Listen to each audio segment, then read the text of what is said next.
Has Metro Manila reached a state of traffic calamity? Many believe this to be true. How to solve it? What solutions will work? Motoring Forum tackles these questions. Every day, much of EDSA looks like a parking lot. At certain hours of the day, the same holds true on many segments of the Skyway. Commonwealth Avenue in Quezon City, despite its lanes in the dozen, sees cars crawling like snails. Secondary streets and alternative routes designed to help relieve congestion on major thoroughfares frequently experience gridlock. But has daily traffic in Metro Manila reached calamitous proportions? Those who daily suffer spending hours just to drive a couple of blocks down the road believe this to be true. The Management Association of the Philippines is among the believers, even estimating the cost of the calamity on the economy at 3.5 billion pesos a day. The MAP has been urging authorities, the MMDA, the local government units, and even the House of Congress to declare a state of traffic calamity in Metro Manila. In open letters, in press statements, and during hearings conducted by the House and other authorities, the MAP has proposed what it calls emergency state relief measures. During a hearing conducted by House Committee on Metro Manila Development, MAP Representative Eduardo Yap said this traffic congestion in Metro Manila has been so severe that an estimated 3.5 billion daily economic loss is being incurred continuously, and therefore more than merits a declaration of a state of calamity.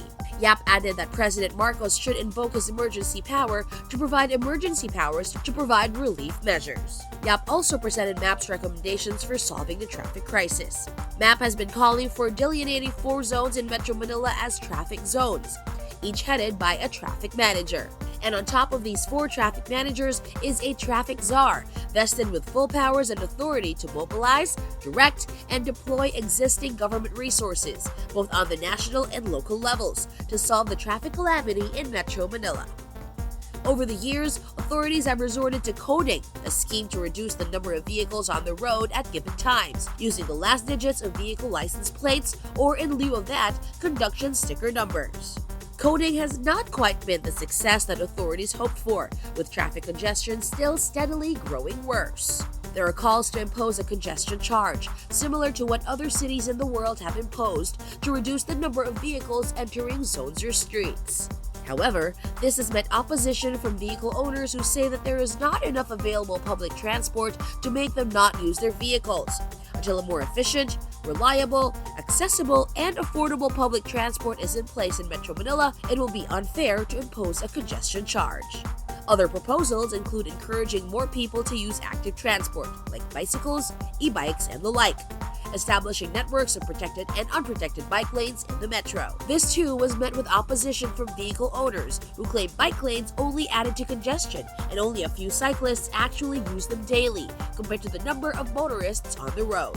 The last 2 proposals confirm what many observers believe. Solving traffic congestion, crisis, or calamity in Metro Manila needs long-term solutions that involve major infrastructure projects.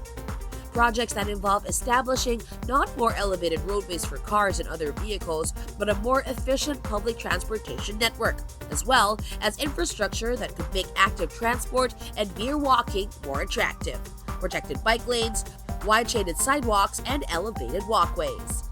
Observers point out that traffic congestion is getting worse and worse, mainly because more and more vehicles are using thoroughfares and roadways of Metro Manila, the number growing more than the design capacity of avenues, streets, and byways of the metropolis. There's no denying that Metro Manila traffic has gone from bad to worse, and worser with every year. And some think that unless solutions are found, it may never reach the worst ever. That's our Morning Forum this week, courtesy of Suzuki Philippines.